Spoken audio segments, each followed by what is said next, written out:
Bismillahirrahmanirrahim. Assalamualaikum warahmatullahi wabarakatuh. Waalaikumsalam warahmatullahi wabarakatuh. Alhamdulillahirabbil alamin.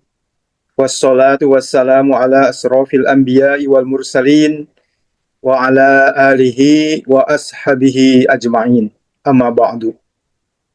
Yang kami hormati pimpinan daerah Muhammadiyah Kota Depok, pengurus Korps Mubalik Muhammadiyah Kota Depok, para guru-guru, ayahanda, ibunda, dan guru-guru kami yang pada malam ini alhamdulillah Allah takdirkan bisa silaturahmi dan kembali bisa mengikuti kegiatan kajian Selasa malam. Hadirin yang dirahmati oleh Allah, usia negara kita sudah masuk ke usia yang ke-81 tahun. Dan kami menyaksikan perayaan peringatan HUT RI tingkat negara diselenggarakan dengan luar biasa meriah, dan pada saat yang sama dengan segala keterbatasan dan kemampuan di tiap-tiap daerah, gegap gempita dan semangat untuk merayakan kemerdekaan negara yang kita cintai ini juga tidak kalah menarik. Dan malam ini tentu penyelenggara menjadikan momentum peringatan Hari Kemerdekaan yang ke-81 menjadi topik yang akan kita kaji. Namun dalam konteks yang agak berat menurut saya. Karena sebagai umat persyarikatan yang masih awam, tentu mendengar kata tasawuf saja itu membuat saya berpikir. Nah, pada malam ini kita akan coba jadikan kata tasawuf itu menjadi kaitan dengan definisi atau konsep kemerdekaan. Mudah-mudahan kita ada dalam kondisi sehat, lahir dan batin, juga ada dalam kelapangan yang nyaman mengikuti kajian pada malam ini. Mudah-mudahan Ustadz Irfanuddin bisa menyampaikan kepada kita apa sih esensi atau substansi dari konsep kemerdekaan menurut tasawuf. Dan tentu pada akhirnya kita berharap ilmu yang kita dapat pada malam ini semakin menjadikan kita makhluk yang bersyukur karena kita tinggal di sebuah negara yang indah, dan alhamdulillah qadarullah secara letterlux kita dianggap sebagai negara yang merdeka. Bisa kita bayangkan bagaimana perasaan dan tidak nyamannya kita hidup ketika kita berada di negara-negara yang konflik atau masih berkonflik, entah konflik sesama warga atau konflik karena penjajahan dari para negara-negara kafir yang tidak menghormati eksistensi kemanusiaan. Kita mulai pukul 20.10, mudah-mudahan nanti selama sebut saja 45 menit ke depan, Ustadz Irfanuddin bisa memaparkan materinya, dan 15 menit terakhir kita akan coba buka ruang diskusi, barangkali ada yang mau memperkaya materi yang akan disampaikan oleh Ustadz Irfanuddin. Tafadhol akhi, mic dan waktu kami persilahkan untuk Ustadz Irfanuddin Rafiuddin. Assalamualaikum warahmatullahi wabarakatuh. Nah, betul. Saya coba share screen ya.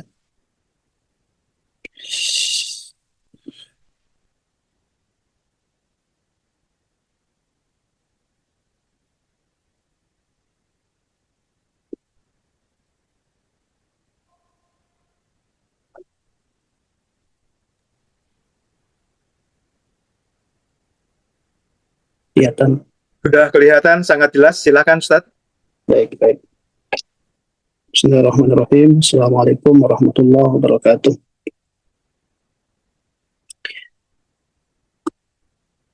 Alhamdulillah, wassalatu wassalamu ala rasulillah wa ala alihi wa ashabihi wa mawalah, la hawla wa la quwata illa billah. Subhanaka la ilma lana illa ma'allamtana innaka antal alimul hakim. Rabbi shrah li sadri wa yassir li amri wa hlul 'uqdatam min lisani yafqahu qawli wa ba'd. Para pimpinan yang saya muliakan, para guru, para asatidz, para masyayikh, tak lupa kepada MC yang sudah memberikan waktu kepada saya. Semoga juga dalam keadaan yang terbaik pada malam ini insyaallah. Pertama dan yang utama kita memanjatkan puji syukur kepada Allah atas limpahan nikmat yang Allah berikan kepada kita. Semoga nikmat-nikmat yang Allah berikan kepada kita, terkhusus nikmat kemerdekaan, senantiasa dapat kita sama-sama syukuri. Bersalawat kita kepada Nabi kita Muhammad Rasulullah SAW, kepada keluarga, para sahabat, kepada para tabi'in, tabi'ut tabi'in, semoga kepada kita semua insyaallah. Bapak, Ibu, para pimpinan, para jamaah sekalian yang insyaallah dirahmati oleh Allah. Pada kesempatan malam hari ini insyaallah temanya berat ya, tapi semoga nggak berat seperti temanya. Insyaallah kita coba sampaikan dengan rileks dan ringan saja. Ya, tema yang kita ambil adalah tentang kemerdekaan, perspektif tasawuf. Istilah tasawuf ini memang di Muhammadiyah bisa dibilang masih dianggap barang asing ya. Seperti itu. Karena memang Muhammadiyah tidak menggunakan ini sebagai sebuah istilah yang familiar ya, tapi Muhammadiyah lebih kepada substansi saya kira ya, substansinya adalah kepada akhlak, karena tasawuf itu sebenarnya adalah akhlak. Tasawuf itu adalah prinsipnya pembersihan jiwa gitu ya. Istilah ini diambil agar kemudian ya bisa lebih diketengahkan saja, walaupun sebenarnya nanti memang juga di dalam beberapa pengambilan metodologi kemerdekaan itu sendiri, saya akan ambil dari beberapa tokoh yang lebih dikenal sebagai tokoh-tokoh yang memakai genre tasawuf ini di dalam proses pembersihan jiwa, seperti itu. Baik, yang pertama, kemerdekaan itu kalau kita carikan di dalam bahasa Arab atau kemudian dalam terminologi Al-Quran, kalimat yang paling langsung itu atau yang paling cocok adalah kalimat al-hurriyah. Nanti kita menemukan kata tahrir misalkan di dalam Al-Quran, tapi jumlahnya pun tidak banyak itu.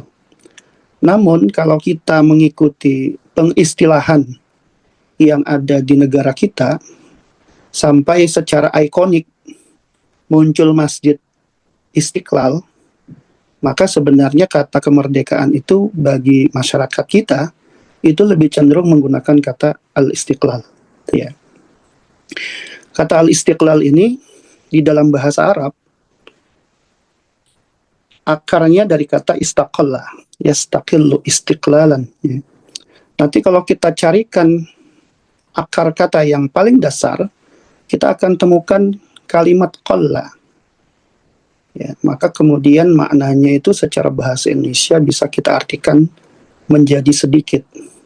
Apa korelasinya dengan kata istiqlal yang diartikan dengan kemerdekaan atau berdiri sendiri atau kemandirian?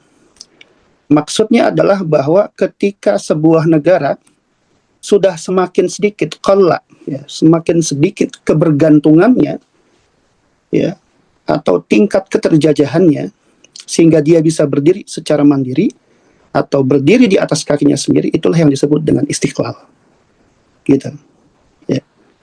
Yang pertama. Kemudian ada kata hurriyah ya. Kata hurriyah itu dari kata harrara, yuharriru. Nanti kita temukan juga kepada akar kata yang paling dasar itu ketemu kata harra misalkan, atau asalnya dari harara ya. Makanya di situ ada kata hurun di dalam fikih misalkan, orang yang merdeka ya. dan tahrirun, kemerdekaan itu sendiri, atau hurriyah, pembebasan. Hadirin rahimakumullah, tadi saya sebutkan ada di dalam Al-Quran. Di dalam Al-Quran itu ternyata kalimat yang digunakan itu tadi lebih cenderung kepada kata hurriyah atau kata hurwatun misalkan, ya. Dan kalau kita sebutkan pada kalimat yang lain atau terminologi yang lain di dalam Al-Quran, ternyata kalimatnya tidak direct, tidak langsung dia. Ya. Jadi ada kalimat yang langsung, ada kalimat yang tidak langsung. Kalimat yang langsung misalkan pada kalimat hurriyah, muharrara, inni nadartu laka ma fi batni muharrara. Sesungguhnya aku bernazar kepadamu ma fi batni, seseorang yang ada di perutku ini muharrara. Kalimat muharrara dalam tafsir disebutkan misalkan dalam tafsir Al-Mukhtasar, dalam tafsir yang lain kita bisa dapatkan, itu maksudnya muharrar itu adalah siap menjadi pelayan. Ya, jadi tidak lagi ada belenggu sehingga dia mampu menjadi dirinya untuk berkhidmat kepada Allah Subhanahu wa taala. Ya, jadi Maryam bernazar kepada Allah ketika nanti terlahir anak-anak ini dari kandungannya, maka dia nanti akan menjadi seorang pelayan kepada Allah Subhanahu wa taala. Atau kata hurriyah, kata tahrir juga kita temukan pada ayat yang lain, itu kalimatnya fatahrir raqabatin mu'minah. Ini berbicara pada persoalan hukuman bagi orang yang membunuh. Ya, fatahrir raqabah artinya maka dia wajib memerdekakan, tahriru, ya, memerdekakan raqabah, seorang budak yang mukmin. Nah, kalau pada ayat yang lain yang tidak langsung kita temukan misalkan memiliki maksud memerdekakan, tapi kalimatnya bukan dengan kalimat yang tadi. Apakah hurriyah ataukah istiqlal tadi misalkan. Kalimatnya bisa kita temukan dalam surat 14 surat Ibrahim ayat 1. Kitabun anzalnahu ilaika linukhrijan nas. Ya, minadh-dhulumati ilan nur. Untuk mengeluarkan manusia dari kegelapan kepada cahaya. Jadi maksud mengeluarkan ini adalah bentuk memerdekakan. Ya, memerdekakan manusia dari apa? Dari kebodohan, ya, dari kondisi yang tidak berilmu, dari kondisi akhlak yang tidak baik kepada akhlak yang lebih baik, dari tidak Islam kepada nur, yaitu adalah Islam. Pada ayat yang lain misalkan dalam surat 16 An-Nahl, ya, ayat ke-36.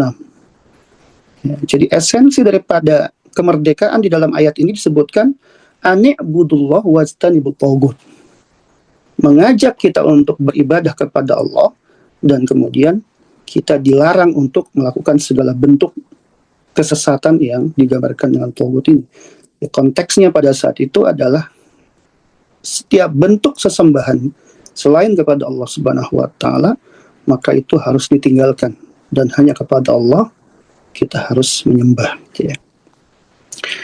Hadirin rahimakumullah, di dalam hadis Rasulullah Sallallahu Alaihi Wasallam ini pernah dikutip oleh Buya Hamka ketika beliau membahas tentang hakikat kemerdekaan. Beliau mengutip hadis ini atau doa ini. Ini doa adalah satu doa yang pernah Rasul ajarkan kepada Abu Umamah, ya, saat beliau, ya, galau dengan kondisi yang kesulitan. Dalam hal ini misalkan banyaknya hutang yang beliau miliki. Ditemukan oleh Rasulullah di dalam masjid. Kemudian Rasulullah mengatakan, apa problematika yang engkau hadapi? Ternyata beliau menjawab, aku ini terlilit hutang. Diajarkanlah doa ini oleh Rasulullah. Dan kalau kita lihat 5 hal yang diajarkan oleh Rasulullah, ini esensinya adalah sebuah kemerdekaan. Dan kalau kita kemudian hubungkan dengan negara kita misalkan, dalam konteks pribadi saja ini benar-benar sudah upaya untuk memerdekakan diri kita dari segala hal yang berbentuk kelemahan. Kelemahan apapun. Orang kalau lemah itu susah. Tidak bisa bergerak, tidak bisa punya bergening terhadap keadaan yang ada misalkan. Ya, sulit dia kemudian dia mau mencari rezeki karena lemah, tidak punya ilmu misalkan, tidak bisa juga dia akhirnya mendapatkan yang diharapkan misalkan seperti itu. apakah lemah? Lemah iman juga bisa, dha'ful iman, dha'ful iqtisad, misalkan dha'ful mal, dha'ful jism, misalkan segala bentuk kelemahan. Bahkan Al-Quran menyatakan dengan tegas, wal yakhshal ladzina law taraku dzurriyyatan di'afa. Ya, jangan sampai kita meninggalkan generasi setelah kita ini dalam kondisi yang lemah. Bahkan kalau kita melihat dialog antara antara Yakub kalau tidak salah ya, kepada generasi setelahnya, itu pertanyaan yang disampaikan bukan mata kuluna min ba'di. Apakah yang kalian makan setelah aku nanti tidak ada? Tapi justru yang dikatakan oleh beliau adalah ma ta'buduna min ba'di. Apa yang kalian sembah setelah aku tidak ada. Jadi dha'fu al-iman ini mengalahkan kelemahan-kelemahan yang lain. Artinya kelemahan iman ini menjadi hal yang sangat prinsip dalam konteks kebangsaan, dalam konteks pribadi. Orang walaupun fisiknya lemah, tapi kalau imannya kuat, dia bisa memberikan sesuatu buat agama ini atau bangsa ini. Misalkan dulu kita belajar dari sosok Jenderal Sudirman, bagaimana beliau itu dalam kondisi sakit tetap mengatakan Allahu Akbar, ya, atau mengatakan atau memberikan motivasi kepada masyarakat saat itu untuk mengikuti sebuah proses ya perlawanan terhadap penjajah saat itu. Atau kita melihat Palestina, walaupun Ahmad Yasin berada di atas kursi saja, tapi beliau berhasil menggerakkan ya semangat para kaum muslimin di Palestina saat itu untuk memerdekakan Palestina. Artinya yang menjadi persoalan sekarang saya melihat lebih kepada dha'ful iman. Orang kaya banyak, tapi kalau mentalitinya adalah miskin, tetap saja dia akan mencuri. Misalkan seperti itu. Apalagi kalau sudah lemah, ditambah malas, tidak mau melakukan apapun. Sudah imannya lemah, tidak ada upaya untuk mendekat diri kepada Allah Subhanahu wa taala misalkan. Muncul sifat pengecut, inferiority. Ya, ada satu kalimat begini. Orang Indonesia itu dia mampu untuk ya berkompetisi dengan orang-orang dari negara lain dimanapun negara dia tinggal, apakah di Korea misalkan, ataukah di negara yang lain, atau di negara-negara yang sudah maju yang lain misalkan seperti Singapura. Ada satu podcast mengatakan sebenarnya mampu orang Indonesia, cuma persoalan yang paling mendasar pada orang Indonesia itu dia punya inferiority yang cukup kompleks. Dan kalau kita membaca kitab Limadza Ta'akhkhal Muslimin, ya, wa taqaddamal akharun, ya ditulis oleh An-Nadwi, Hasan An-Nadwi. Beliau mengatakan bahwa problematika kaum muslimin itu adalah di situ. Mereka terjebak atau mereka memiliki sifat yang disebut dengan ya inferiority complex ini. Sebuah sifat ya takut, pengecut, merasa lemah di hadapan Barat misalkan dan seterusnya. Akhirnya mereka lemah sampai saat ini. Dan mungkin juga Indonesia problematikanya itu sampai saat ini. Kemudian kikir, pelit, ya, pelitan hutang. Orang kalau punya hutang susah. Ketemu orang aja bawaannya takut. Tuh. Padahal orang itu nggak nagih gitu ya. Tapi nggak tanggung-tanggung Indonesia, utangnya di mana-mana ini. Gimana nggak punya rasa takut pada negara lain? Ya pasti ada rasa takut. Dan kita juga khawatir. Yang khawatir pada kita itu sekarang adalah bahwa setiap presiden itu nanti akan meninggalkan hutang. Dan nggak tahu itu cara membayarnya bagaimana itu. Luar biasa. Padahal ini termasuk doa ya, atau kalimat yang diucapkan oleh Rasulullah untuk dibaca oleh Abu Umamah ini agar kita terlilit hutang. Dan ini juga termasuk dalam kitab yang lain misalkan disebutkan, atau dalam Al-Quran misalkan persoalan muamalah yang cukup panjang dibahas pada ayat di dalam surat Al-Baqarah adalah persoalan hutang gitu ya. Jadi ini memang persoalan serius, bahkan Rasulullah tidak boleh menyolatkan orang yang ya dia masih ada problem hutang piutang sebelum dilunasi seperti itu. Jadi ini persoalan yang cukup serius, tapi sepertinya di kalangan masyarakat kita ini sesuatu yang sangat biasa ya. Bahkan bangsa kita pun mencontohkan seperti itu. Nah, biasanya kalau sudah lilitan hutang itu cukup kuat, yang akan terjadi adalah tekanan. Ya, kita akan ditekan, kita akan direndahkan, ya didominasi oleh orang lain dan seterusnya. Dan rahimakumullah, masuk kita pada pembahasan tasawufnya. Ya, Jadi pertama yang ingin saya sampaikan adalah pendapat dari Imam Al-Ghazali. Ya, Imam Al-Ghazali ini di dalam kitab Ihya menyebutkan ada 4 core tasawuf. Ya, di dalam konteks bagaimana seseorang itu bisa sangat dekat dengan Tuhannya. Ya, saya sampaikan sangat sederhana saja. Jadi biar kita nggak memahami secara sulit. Jadi kata beliau, orang itu kalau dia mau pada tingkat yang disebut dengan puncak penghambaan kepada Allah, dan inilah tingkat kemerdekaan kita sebenarnya. Ketika kita menjadi abdun, ketika kita benar-benar menjadi hamba Allah yang benar di hadapan Allah Subhanahu wa taala. Kata beliau yang pertama dia lakukan harusnya takhalli. Kosongkan sifat tercela pada diri kita, dari hati kita, dari setiap unsur pada diri kita. Mata kita, hati kita misalkan, pikiran kita. Baru kemudian ketika sudah kosong dari hal-hal yang buruk ini, itu mudah bagi kita untuk memasukkan dengan hal-hal yang baik, yang disebut dengan tahalli. Sehingga orang mempercantik, menghiasi diri dengan akhlak yang baik itu lebih mudah. Ya, karena tidak mungkin berkumpul, la yumkin an yakhtalit bainal haqq wal batil fil jism wahid. Tidak mungkin berkumpul antara yang buruk dengan yang baik itu dalam tubuh yang satu, dalam tempat yang satu, hati yang satu, minuman yang satu. Tidak mungkin kita campur di dalam minuman yang kita minum itu air bersih dan air kotor. Nggak mungkin. Kita pasti akan membuang air kotor dulu, baru kita isi dengan air yang bersih. Begitu juga hati, kata beliau. Lakukan takhalli, kosongkan dari hal-hal yang buruk, baru diisi dengan hal-hal yang baik. Ketika hal yang baik sudah muncul pada diri kita, baru kita mudah tajalli, membesarkan Allah, mengenal Allah Subhanahu wa taala. Ketika kita sudah mengenal Allah Subhanahu wa taala, kita mudah menjadi hamba Allah yang sebenarnya. Apa tingkat kehambaan seseorang kepada Allah? Tingkat kehambaan seseorang kepada Allah menurut beliau itu adalah inilah letak kemerdekaan sesungguhnya. Ketika kita menjadi hamba Allah yang sebenarnya, ya nurut dengan Allah, memahami konteks hidup kita sebagai hamba, ya, di mana diciptakan untuk beribadah kepada Allah Subhanahu wa taala. Kita nggak akan pernah komplain kepada Allah. Apapun keadaan yang dihadapkan Allah kepada kita. Itu. Kita memahami betul bahwa memang Allah yang paling paham terhadap diri kita. Allah yang paling paham terhadap persoalan yang akan kita hadapi. Allah yang paling paham bagaimana seharusnya kita menghadapi persoalan itu, misalkan. Ya.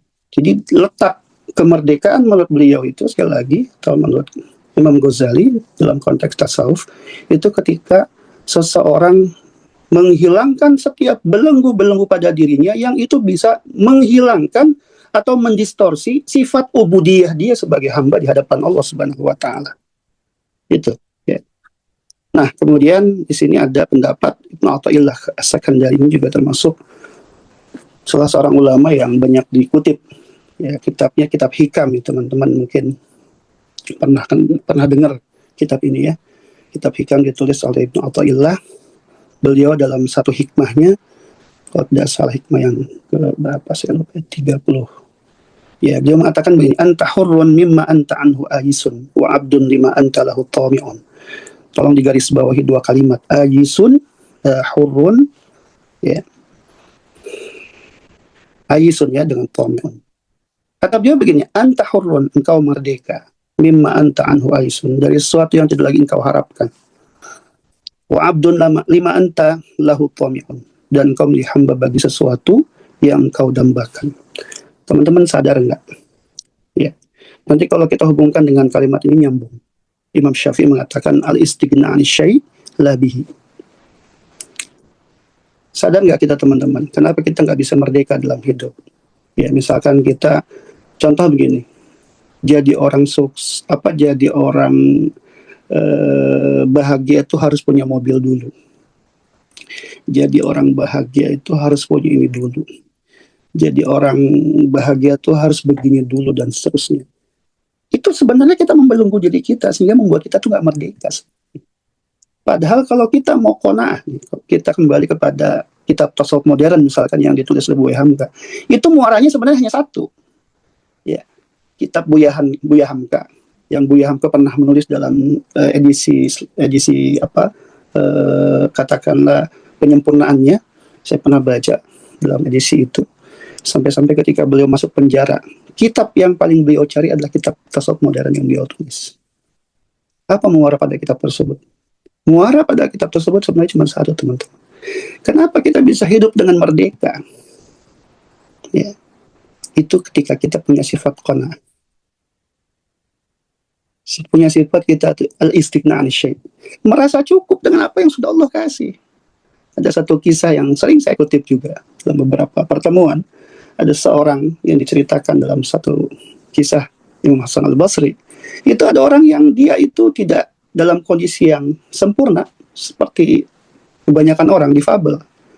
Matanya pun buta, kaki tangannya pun tidak ada. Tapi ketika dia mendapatkan kenikmatan yang sedikit, orang memberi misalkan, itu selalu kalimat yang muncul apa?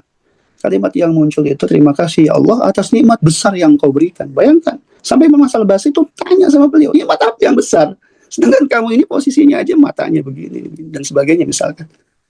Kata beliau, apalagi yang membuat saya tidak bersyukur kepada Allah Subhanahu wa taala ketika Allah sudah membuat saya punya lisan selalu berzikir kepada Allah. Lisanun dzakiran wa qalbun syakurun, dan hati yang senantiasa bersyukur kepada Allah. Jika orang sudah bisa berzikir kepada Allah, itu adalah nikmat besar, kata beliau. Hati senantiasa bersyukur kepada Allah, itu juga nikmat besar. Maka menghubungkan dua kalimat yang disebutkan oleh Ibnu Athaillah As-Sakandari dan apa yang disampaikan oleh Imam Syafi'i adalah cara kita memerdekakan diri kita itu adalah ketika kita merasa cukup dengan apapun yang Allah Subhanahu wa taala. Asyukru minal qalil, bersyukur terhadap yang sedikit, itu memudahkan kita. Asyukru fil katsir, membuat kita mudah bersyukur terhadap apapun yang Allah kasih, karena sedikit saja bersyukur kita. Gitu. Jadi nikmat kemerdekaan ini dalam konteks pribadi, apapun yang Allah kasih hari ini, maka syukuri. Hadirin rahimakumullah. Nggak usah cari-cari yang lain, cari-cari yang nggak mungkin. Ya, misalkan ada orang yang menghubungkan ya sesuatu rizki yang diperolehnya dengan amal saleh yang dilakukan, ya boleh-boleh saja. Tapi kalimat itu tidak selalu benar, ya, karena ternyata semua tergantung takdir Allah Subhanahu Wa Taala. Hatta ada orang yang tidak mendapatkan dunia misalkan, tapi dia dekat dengan Allah, itu adalah nikmat yang besar sebenarnya. Jadi ketika ada orang yang dia misalkan ya secara duniawi biasa-biasa saja, tapi kemudian Allah memberikan privilege dengan cara dia begitu dekat, begitu nikmat dengan dekat kepada Allah. Ada rasa khalwah dengan Allah Subhanahu wa taala. Itu sesungguhnya sudah nikmat yang luar biasa. Karena bagi dia di otaknya, semua itu kecil, hanya Allah Subhanahu wa taala yang maha besar. Ini sebenarnya yang seharusnya prinsip al-hurriyah, al-istiqlal yang sebenarnya yang bisa dihubungkan dengan akhlak itu sendiri. Kalimat terakhir yang pernah disampaikan oleh Ribi bin Amir kepada salah seorang ya penguasa Persia, dia mengatakan yang disebut dengan kemerdekaan itu adalah al-khuruj min ibadatil ibad ila ibadati rabbil ibad. Kemerdekaan itu adalah keluarnya kita ya dari menyembah kepada hamba ya, kepada menyembah kepada Tuhan para hamba, kepada Allah Subhanahu wa taala. Ya kalau kita masih mengatakan selain Allah itu besar, kita nggak akan pernah merdeka. Dalam konteks apapun, berbangsa, pribadi, berkeluarga, dan seterusnya. Kalau kita menganggap ya kebahagiaan itu harus diraih dengan cara kita ya mendapatkan dunia, itu kita belum merdeka. Karena semuanya kecil di hadapan Allah Subhanahu wa taala. Maka seharusnya yang menjadi tujuan hidup kita adalah sekali lagi kita bisa menjadi hamba Allah sebaik-baiknya, ya artinya dekat dengan Allah tanpa harus berpikir tentang apa yang kita peroleh dari Allah Subhanahu wa taala, karena Allah yang paling tahu apa yang terbaik buat kita. Kita nggak sadar bahwa apa yang kita peroleh hari ini juga bagian dari ijabah doa-doa yang pernah kita sampaikan kepada Allah Subhanahu wa taala. Mungkin persoalannya hanya kita nggak bersyukur kepada Allah Subhanahu wa taala. Dan rahimakumullah, sekali lagi saya ingin menguatkan bahwa konteks tasawuf yang dimaksud pada kemerdekaan itu adalah kembalikan semuanya pada prinsip kehambaan kita kepada Allah Subhanahu wa taala, karena itulah puncak daripada dekatan kita kepada Allah. Wabudiyatullah hiya ainul hurriyah. penghambaan kepada Allah merupakan hakikat daripada kemerdekaan. Wallahu a'lam bishawab ya, karena waktu yang dibatasi kita semuanya. Terima kasih. Assalamualaikum warahmatullahi wabarakatuh. Waalaikumsalam warahmatullahi wabarakatuh.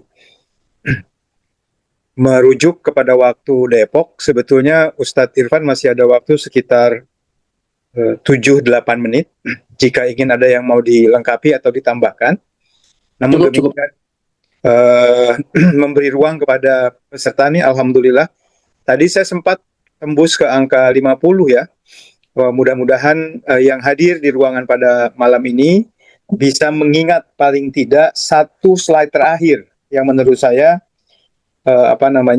menjadi gong yang paling esensi dari kajian kita pada malam ini, bahwa kemerdekaan itu merupakan penghambaan kepada Allah, merupakan hakikat dari kemerdekaan. Artinya dari 3 kitab dan dari imam-imam dari Athaillah As-Sakandari, kemudian dari Imam Syafi'i, juga dari Rib'i bin Amir, semuanya punya tone atau pesan yang sama, bahwa definisi menurut kajian tasawuf atas kata merdeka itu bisa kita raih ketika kita betul-betul mampu melepaskan diri kita dari ketergantungan apapun selain ketergantungan dan kepasrahan kita yang total kepada ketentuan yang Allah berikan kepada kita. Jadi itu beberapa hal yang menurut saya harus menjadi catatan dan ingatan kita bersama, bahwa kalau ada pertanyaan nih, apa sih definisi kemerdekaan menurut tasawuf? Jawabannya ada di slide yang terakhir, yaitu ketika kita mampu melakukan totalitas penghambaan kita kepada Allah Subhanahu wa Ta'ala, apapun qadar dan takdir yang kita jalani dan kita laksanakan pada pagi ini. Ini ada yang raise hand. Siapa? Banyak Ustadz di sini. Kita diskusi aja ya. Silakan Ustadz Mafan. Iya, benar. Silakan. Lagi yang nanya Ustadz. Ustadz Mafan, silakan, masih bersama dengan kami. Ya, assalamualaikum Ustadz. Waalaikumsalam warahmatullahi wabarakatuh. Manggil dia aja Ustadz. Farhal ya Ustadz. Khair ya. Wah, senang banget anak lihat ya, antum ya. Iya. Gimana, sehat Ustadz? Sehat. Alhamdulillah. Iya. Jadi kalau bicara tasawuf itu ya antum paling pas menyampaikan. Karena selain paham tentang teori juga sudah teraplikasi ya. Jadi kalau saya boleh mengakui, di antara teman-teman saya yang berkecimpung di dunia dakwah, yang paling bisa mengaplikasikan terkait dengan tasawuf itu ya Ustadzuna Al-An gitu. Mudah-mudahan Ustadz kita senantiasa dalam perlindungan dari Allah Subhanahu wa Ta'ala. Jangan lupa balik dan Depok butuh antum ya, Indonesia butuh antum gitu. Jadi ayo kita bersama-sama berjuang di negara kita yang luar biasa. Kita sudah 81 tahun merdeka, tetapi ya kita belum bisa mendapati kemerdekaan yang hakiki. Jadi saja kalau kita bicara tentang tasawuf itu, kalau tadi disampaikan bahwa ini diantara tema yang paling kurang disentuh oleh kalangan kita Muhammadiyah, menurut hemat saya bahkan sebaliknya ya, Muhammadiyah itu betul-betul memaknai gerakan dakwahnya ya, antara lain itu dengan pemaknaan secara dalam terkait dengan tasawuf gitu ya. Jadi Muhammadiyah itu memaknai tasawuf itu tadi seperti yang antum bilang sebagai penyucian jiwa ya, tazkiyatun nafsi, dan at-taqarrub ilallah, pendekatan diri kepada Allah. Makanya kalau kita bicara tentang ibadah ya itu maknanya atau definisinya itu at-taqarrub ilallah, itu yang berlandaskan langsung kepada Al-Quran dan As-Sunnah. Dan juga Muhammadiyah itu menolak bentuk tasawuf yang menjauhi dunia dan kultus terhadap pembimbing atau mursyid tarekat tertentu. Jadi Muhammadiyah itu memandang bahwa kita harus lebih dekat kepada tasawuf akhlak itu ya, yakni pembentukan budi pekerti luhur dan kejujuran hati dalam kehidupan sehari-hari. Di antara tokoh Muhammadiyah yang mempraktikkan tasawuf ya kita sudah pahami bersama, utamanya adalah Buya Hamka, ya peletak tasawuf modern, dan para pemimpin kita ya yang berada di puncak tertinggi persyarikatan itu menunjukkan ketasawufannya yang luar biasa ya.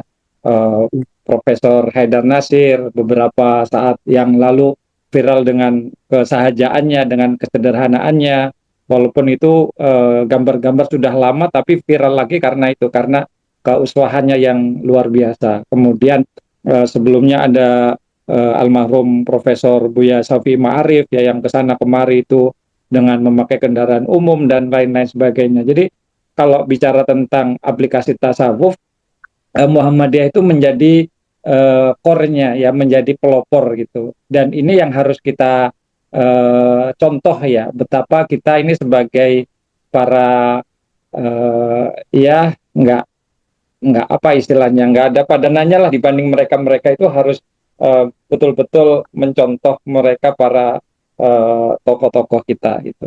Jadi terakhir sebagai pertanyaan gitu Ustaz ya, mohon maaf sebelumnya. Kadangkala kita ingin berpikir bahwa dunia itu sebagai alat ya, kemudian agama itu dalam hal ini akhirat sebagai hal yang paling utama yang harus kita kejar. Tapi seringkali kita terbelenggu kepada yang namanya duniawi itu. Ya, kira-kira bagaimana sih kita menghilangkan apa ya, terbelengguan kita terhadap dunia, sehingga ketika kita berdakwah ya motivasinya karena Allah, bukan karena lainnya gitu. Ketika kita diminta untuk menjalankan suatu amanah ya karena Allah, bukan karena lain-lainnya. Dan itu menjadi amat sangat tidak mudah ya bagi kita. Mungkin Ustaz dengan segala pengalamannya itu bisa ya, bagaimana kita sedikit banyak itu bisa memisahkan ya antara ketergantungan kita pada duniawi dengan menjadikannya sebagai dominan ukhrawi gitu. Itu Ustaz, afwan sebelumnya, semoga antum dan keluarga sehat walafiat.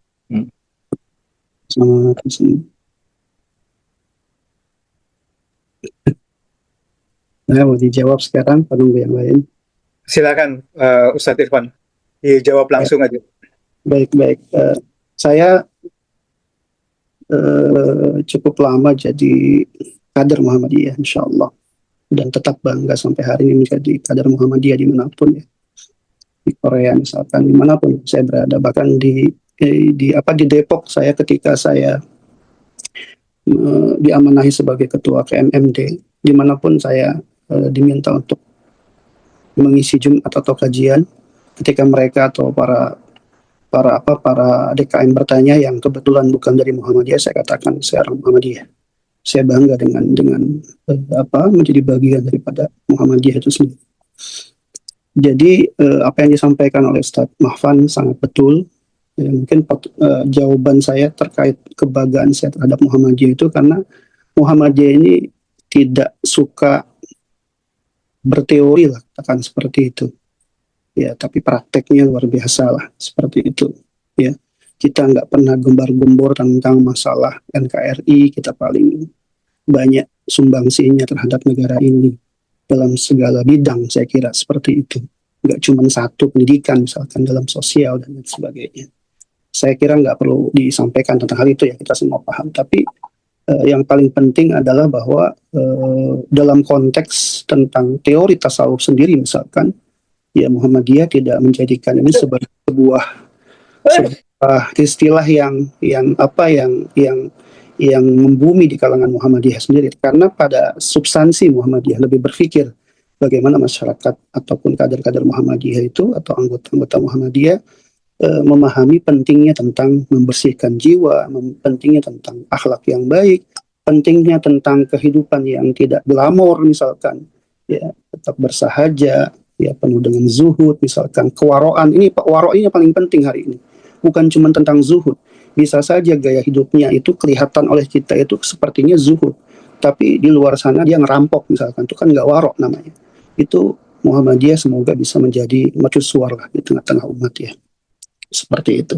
Jadi lebih bukan kepada istilah-istilah yang paling penting sebenarnya, karena substansi daripada tasawuf itu sebenarnya adalah tentang pembersihan jiwa atau akhlak pada ujungnya.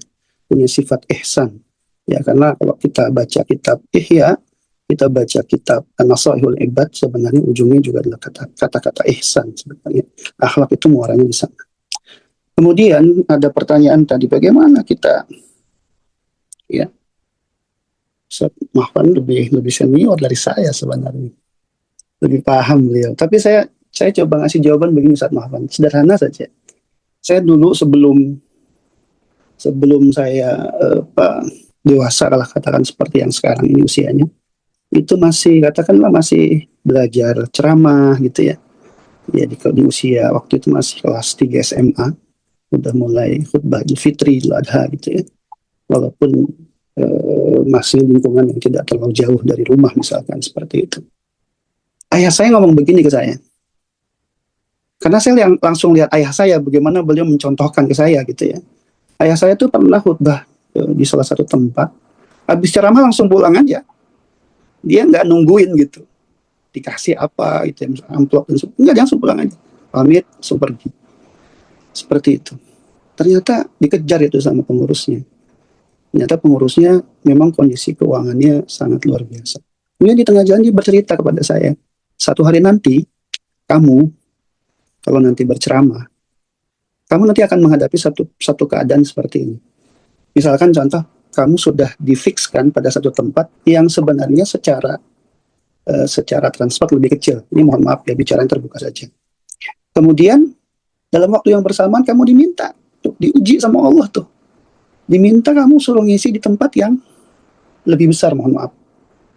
Ya, jadi ustadz ini mohon maaf ya, kecil pun ngerasain, besar pun kita ngerasain gitu. Ngisi cuma 1 jam dikasih sampai 2, 3 juta, 5 juta itu juga pernah ngerasain gitu ya. Itu kata bapak saya. Nah, saat diuji seperti itu, kamu jangan tinggalkan tempat yang kecil yang sudah kamu pastikan itu. Biarkan saja itu permintaan di tempat yang lebih besar. Karena itu Allah lagi menguji kamu itu. Jadi astagfirullah ya. Saya belajar Ustaz Mahfan sampai hari ini, sampai detik ini, belajar terus ya. Saya nggak mau melihat itu. Udah ceramah aja, ngisi aja. Gitu. Kita memang butuh. Jadi gini maksud saya, kita itu memang butuh materi, tapi yakin bahwa Allah yang ngurus bukan kita. Karena saya yakin Ustaz Mahfan, bahwa yang mencukupkan kita itu bukan uang kita. Hatta sampai ke Korea kita bekerja, katakan seperti itu. Yang mencukupkan kita itu rahmat Allah, bukan uang kita. Jadi nggak usah dikejar, tetap tulus aja, tetap ikhlas aja kita. Jangan pernah kotorin itu niat kita. Karena tujuan daripada dakwah itu adalah, kan disebutkan dari dakwah itu, kita ngajak orang lain ikut. Itulah pahala kita yang paling besar, yang lebih hebat dibanding unta merah. Uang itu cuma terlalu kecil, itu harganya terlalu kecil, mohon maaf gitu. Hari ini 2 juta jadi HP paling murah itu, misalkan. Beli motor pun kita nggak bisa dengan uang segitu misalkan. Ngasih makan anak istri pun yang jumlahnya 6 orang anak saya ini, itu nggak cukup uang 2 juta. Mohon maaf gitu ya.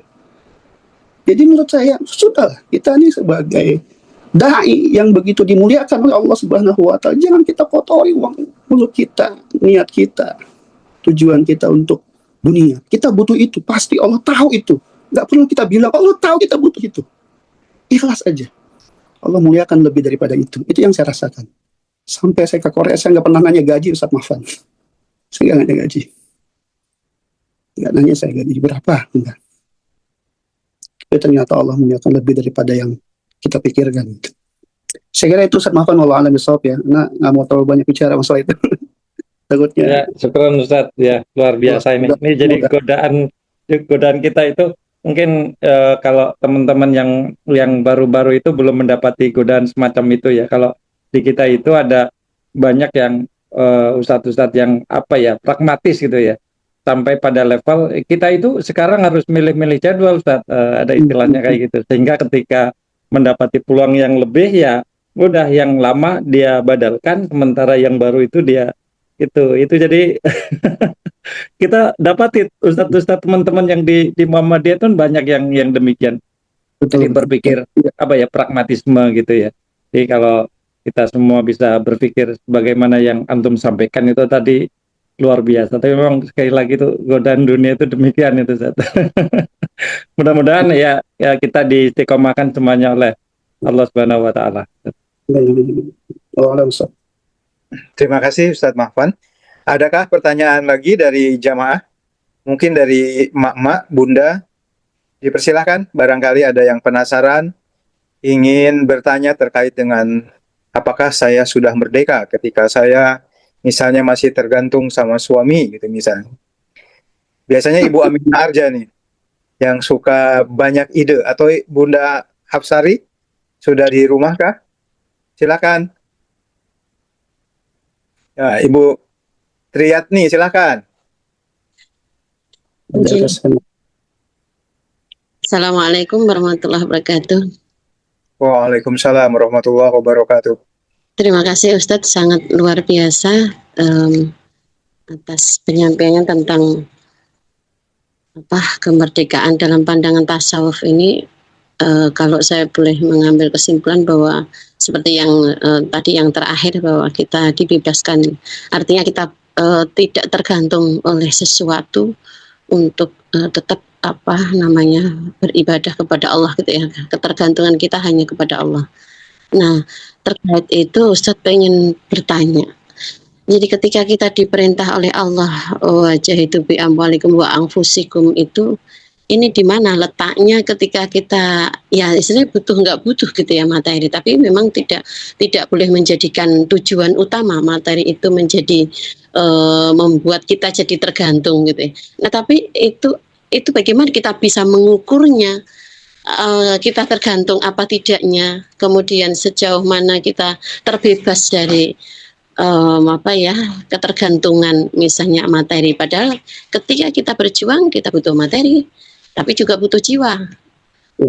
Waalaikumsalam itu Ustaz. Jadi menyeimbangkan antara ini kebutuhan, ya saya pikir ini memang menjadi sarana gitu ya, bukan menjadi satu tujuan. Ketika kita menggunakan amwal gitu, menggunakan harta, menggunakan jiwa kita untuk berjuang di jalan Allah. Mohon pencerahan Ustaz. Terima kasih. Assalamualaikum.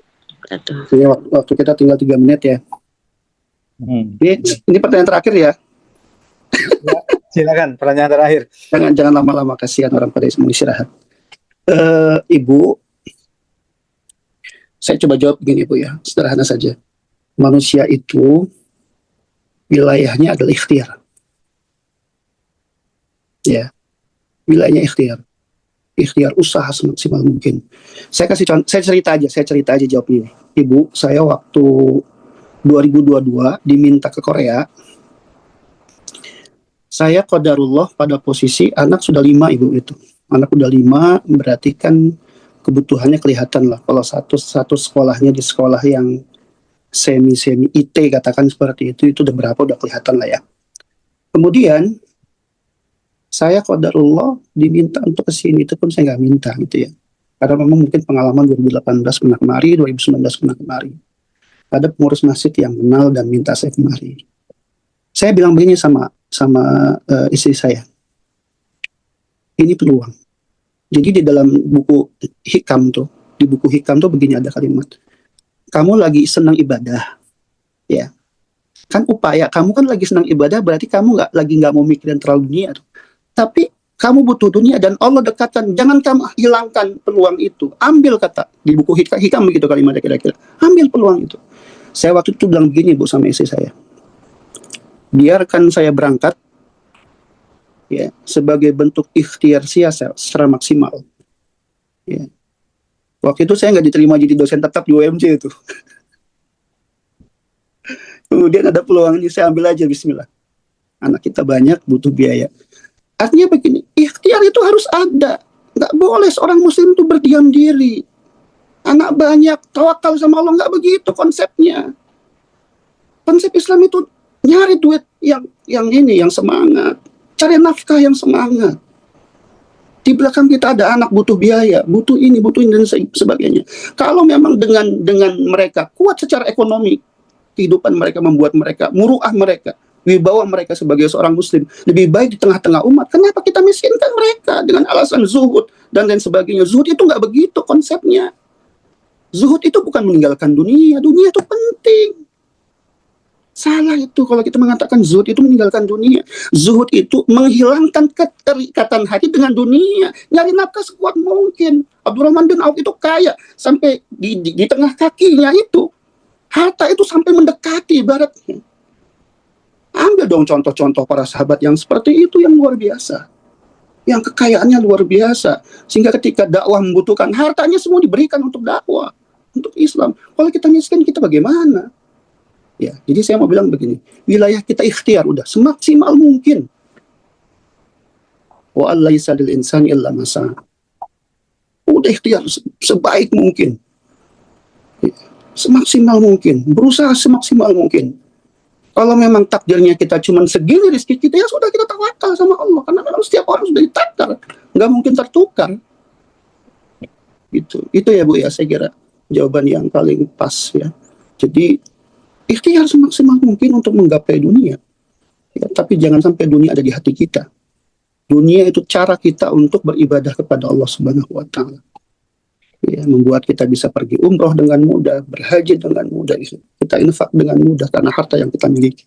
Maka beda orang yang beriman dengan orang yang tidak beriman ketika dititipkan harta oleh Allah Subhanahu wa taala. Itu beda sekali cara dia mentasarrufkan harta itu. Itu saya kira Bu, karena waktu yang batasi kita semua. Terima kasih Ustadz. Hadirin jamaah pengajian Selasa malam yang dimuliakan oleh Allah. Insya Allah kita mendapatkan esensi dari kemerdekaan dan korelasinya kepada tasawuf yang secara sederhana tadi kajian tasawuf sejatinya adalah hal ihwal yang berhubungan dengan peningkatan kualitas akhlak yang membuat kita semakin ikhlas menjadi hamba Allah. Pada saat yang lain, definisi kemerdekaan yang sejati adalah ketika kita mampu totalitas menjadikan diri kita sebagai hamba Allah dan melepaskan ketergantungan kita kepada lain-lainnya selain dari Allah itu sendiri. Namun demikian tentu kita harus melakukan ikhtiar semaksimal mungkin sehingga kita bisa terbebas dari 7 kelemahan yang tadi disampaikan. Kita berlindung diri dari Allah kepada Allah atas kelemahan, kemalasan, sifat pengecut, sifat kikir, lilitan hutang. Nah, mungkin ini perlu digarisbawahi karena negara kita sendiri adalah negara penghutang besar di dunia. Kemudian yang juga tidak kalah penting namun mungkin bisa kita upayakan adalah kita berupaya merdeka dari dominasi orang lain. Dengan demikian kita bisa terhindar dari kegelisahan dan kesedihan.